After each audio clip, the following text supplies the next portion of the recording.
Just about James Brown, obviously joining StJohnstone. Obviously, with Danny McNamara going back down south, James has come in. First of all, how pleased are you to get him? Obviously, a player that you already know, and what is it about him that you think he'll bring here?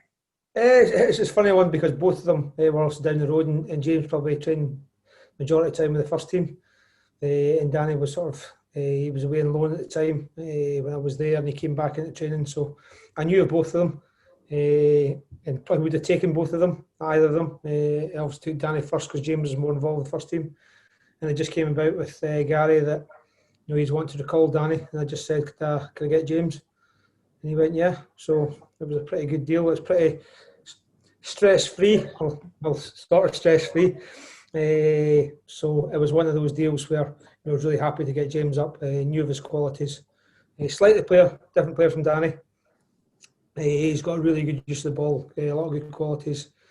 Where Danny's obviously slightly different, and there's slightly different players on the attacking side as well. So hopefully he'll basically do as well as Danny. I have every confidence he will. And obviously, you having that contact with Gary Rowett is obviously serving you well in terms of your time as a manager at StJohnstone.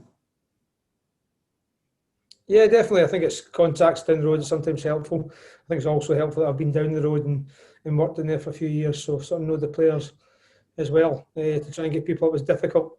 To get people up if they know you, you've got better chances. So I'm probably just asking for 3 or 4 more players for free. It would be nice.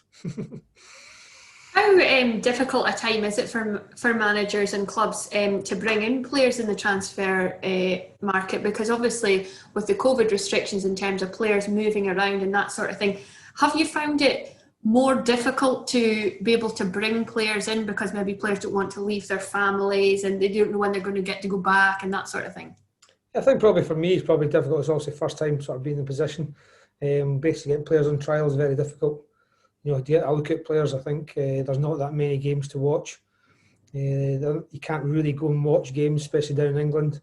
You can't travel all the way down to England to watch a game. So these things are quite difficult. You rely on video analysts, and I think it can always become distorted, what a player looks like on a video clip to actually see them live. So it makes it hard decisions. Obviously financially as well, it's a tough one, but hopefully we can get something, some players in the window.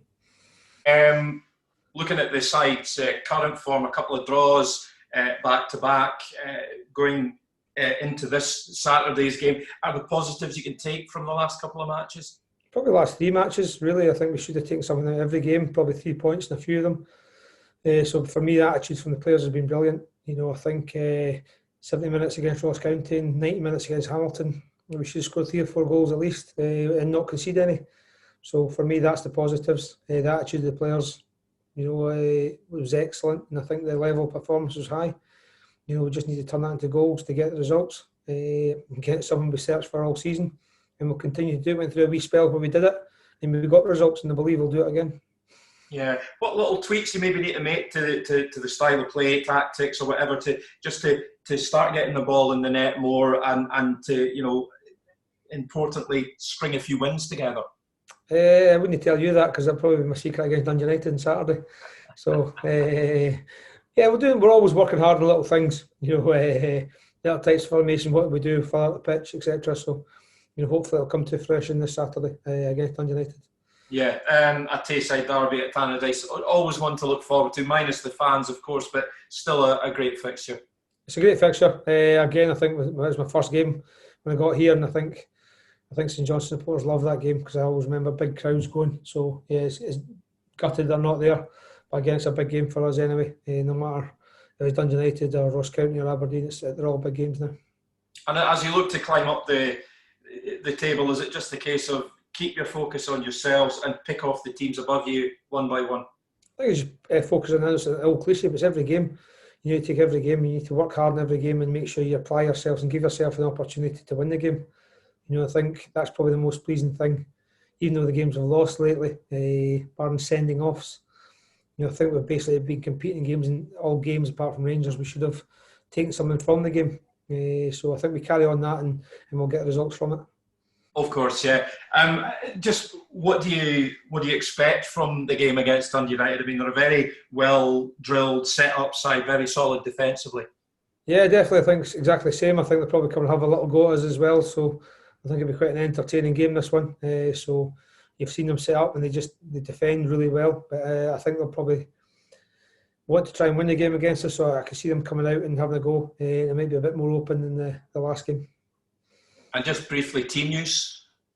Team news, obviously Michael Allen's suspended, so everyone else is fit and available.